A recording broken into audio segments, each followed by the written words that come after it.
Hey, what's going on, bro? Wanted to share with you a little story of something I experienced just last night. It's kind of fresh in my mind, and a lot of the things I've been talking about with reactivity and blaming and all this stuff came up. That's one reason why I've come to really be like afraid of talking about these topics because every time I make a video about anything like this, suddenly like clockwork in my life I am faced with the exact challenges that I describe in the video, and it's just terrifying. So basically,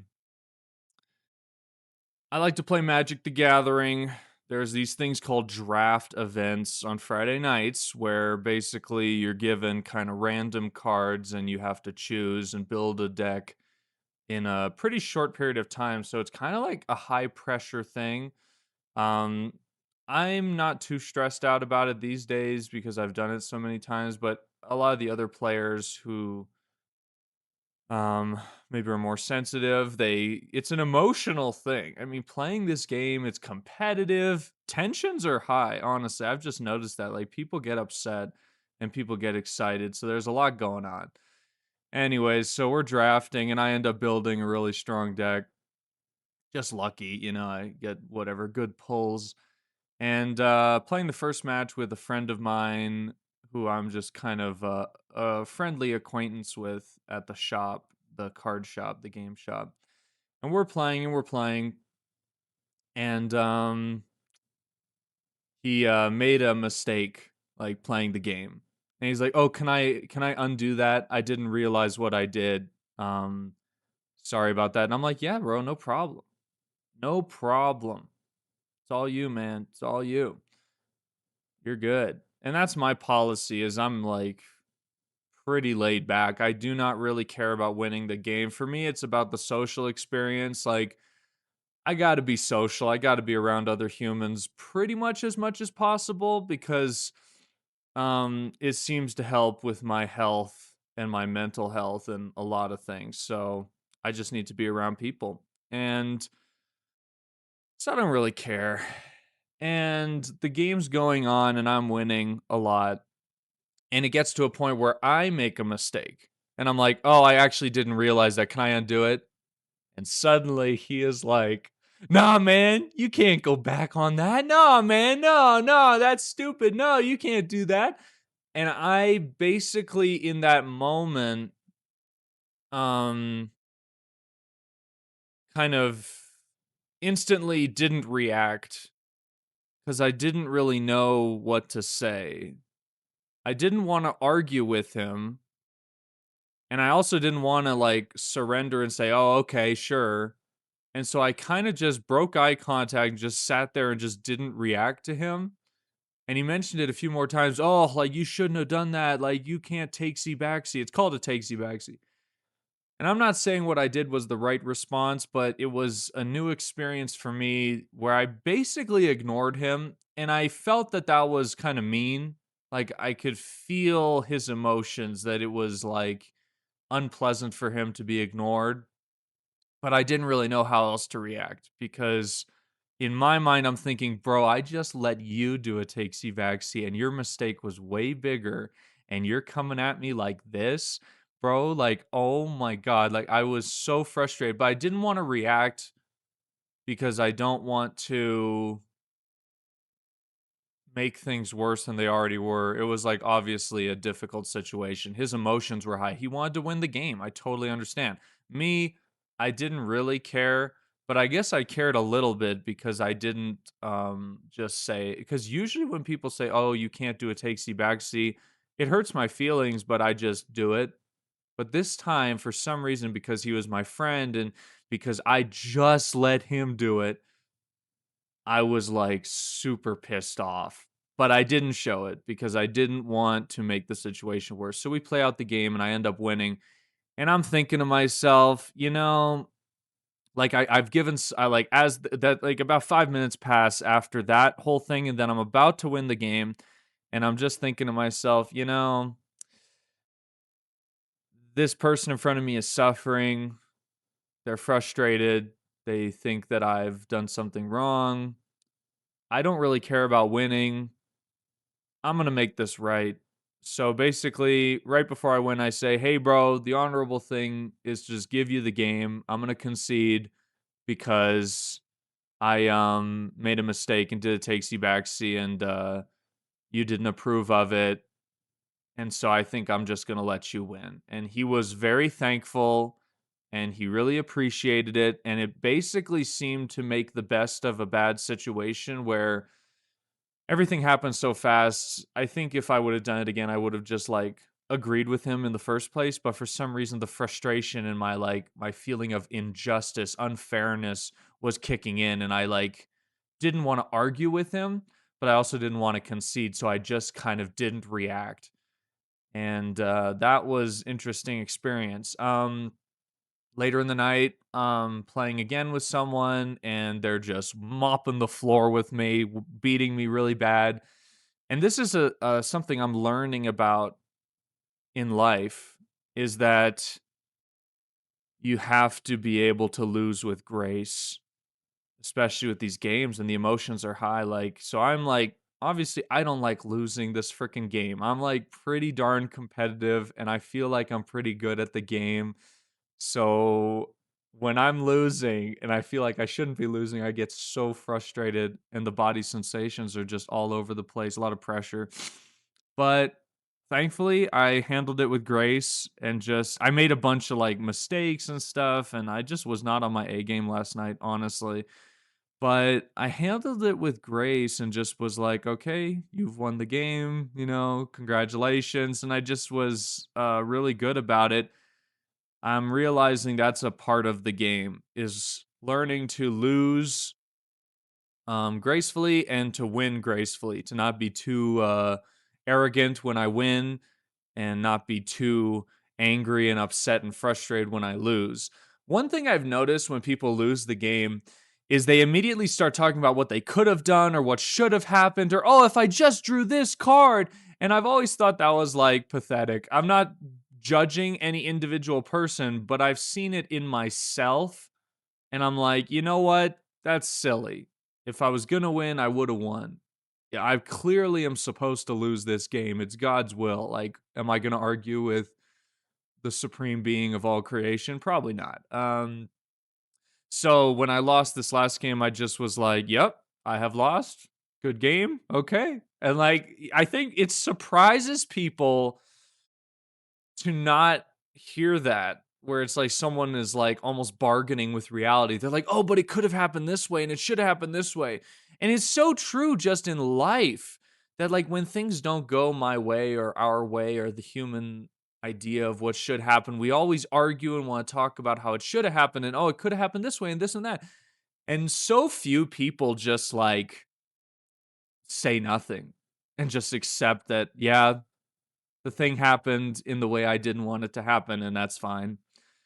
While I'm just kind of in telling mode, I want to tell another story that happened the night before this one, where I also experienced reactivity heavily. So, some of you may know this or may not know this, but I am a member of Alcoholics Anonymous, and I chair the Thursday night meeting. And I always love to bring a lemon pound cake. I love baking, so I brought a lemon pound cake. Anyways, what happened though is I slept in. I love taking naps also, and I slept in. And so I show up to the meeting about 5 minutes before it starts. Since I set up and chair the meeting, I'm supposed to show up about 30 minutes before it starts. I show up, and one of the old timers is sitting at the table with all the things set up. It looks like he set up the meeting for me.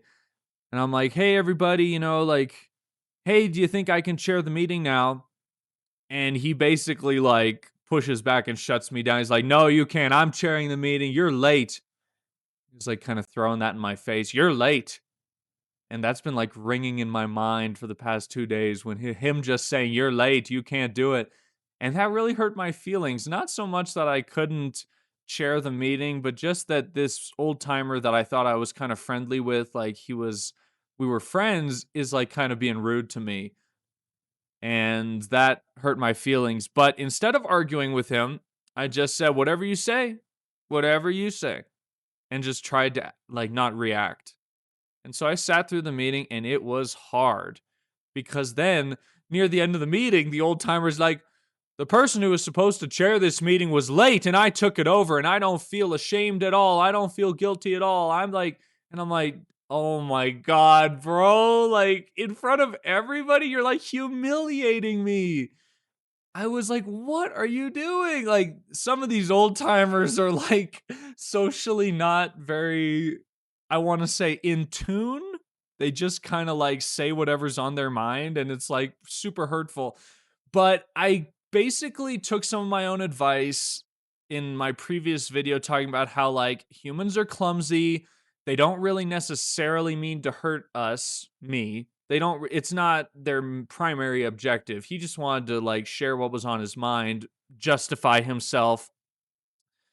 Um, I've always noticed that, yeah, endless justification haunts the guilty conscience. So he clearly felt bad about it, but he wanted to tell everyone how much he didn't feel bad about it, which is, I'm no psychoanalyst, but that's not the point of this video. The point of this video is, what's the common thread through these three stories?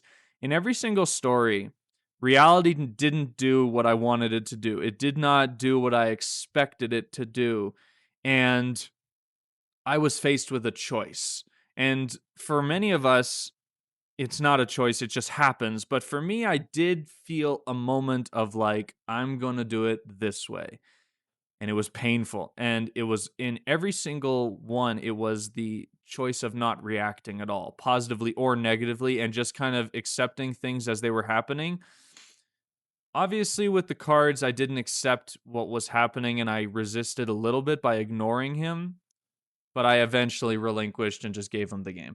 Even though I was going to win anyways, even if I didn't do the mistake. Takesy backsy, just saying, okay? But I'm not gonna tell that to him. I'm not gonna say that. Another aspect of this entire situation with all these people, specifically the first and third story, is gossip. I'm really trying to not gossip about people negatively. I'm telling you these stories because I feel like it could be educational and it's also fresh on my mind and something I've been thinking about. So I feel like it's a poignant topic. Cause it has to do with, like, the rubber hitting the road. Like, I'm talking about all these theoretical things, but this is the way that suffering shows up in my life on a day-to-day basis. People just saying crazy things, acting silly, and it hurts my feelings, and it, like, this is an everyday deal, and so taking life as it comes, accepting it the way it is. So gossiping, right? So talking about other people badly behind their back. So I just, like, one thing I'm kind of happy with myself about is with the old timer who was kind of rude to me. I went through the situation, never blamed him, never tried to make him feel uncomfortable, never like showed any resentment toward him at all during the whole experience, and only told one other person about it, and I didn't try to criticize the old timer. I just talked about my feelings and what happened. I was like, oh well, he said this and I feel like terrible. So not criticizing other people behind their back. Same with the guy at the game store, with him acting from my perspective immorally. Like, I let him do a takesy backsy and then he, like, gets all crazy when I try to do it. I was like, that's not right.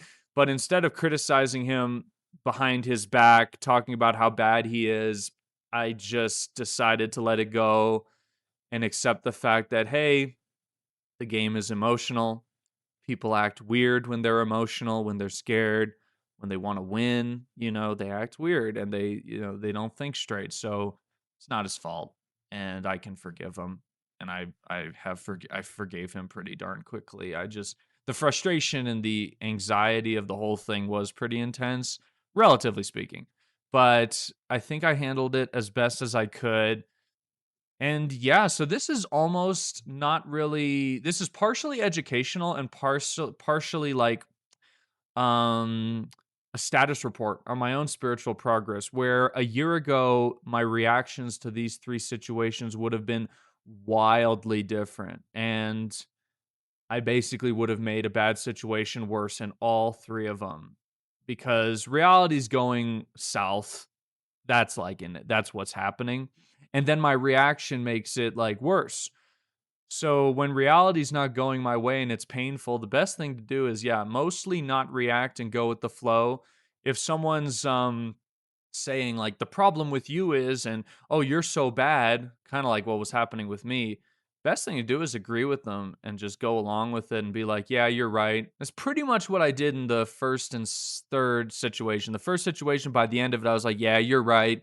I concede, you can have the win, and didn't breathe a word of the loss again. And I'm not used to that, and I'm not bragging. I've never done that before, so that was kind of a new experience for me to do something kind of honorable and kind of noble and then not talk about it to anyone. Obviously, I'm making a YouTube video about it, but I feel like it's different to make a YouTube video about it than to like talk to it about the like to other people and be like, "Oh, this guy, he was so bad." Cuz in a YouTube video, you guys don't know this person specifically. You don't know them personally, so I do feel like it's a little different. Um and then the third situation, just not arguing, saying, "Hey man, okay, whatever you say, like you're the boss. I'm not going to argue. I'm not going to try to cuz yeah. It's funny how the situations have mirrored each other because recently the person who does the Wednesday meeting was late and I set up the meeting for him, did the coffee. You do all these things and I chaired the meeting for as long as he arrived, and when he arrived, I got out of the chair and let him chair the meeting. I thought that's what you're supposed to do, and like yeah, it's his he's the chairperson. I don't want to chair the meeting, whatever. And so in both of these situations, other humans' behaviors didn't line up with my own standards of like generosity and kindness and understanding. And so that seems to be the common thread with both of these stories I'm telling you. And I think it's interesting because when I'm really exploring compassion and understanding, it means accepting people who don't behave the way I behave, and accepting that that's their life path and that they don't have to behave the way I behave for me to love them and forgive them and be kind to them. So I think that's the real takeaway of this whole thing, is that not only am I exploring the world of non-reactivity, acceptance, loving compassion towards all humans that I interact with, every single one. No one is an exception. Every human that I come into contact with, I'm trying to leave better than better than when I found them. More loved, more understood, like listen to them more deeply. And I'm learning every day about these things. So, thank you so much for listening. I hope this story was educational or helpful or insightful in some ways. And yeah, all right. Thank you so much. Goodbye.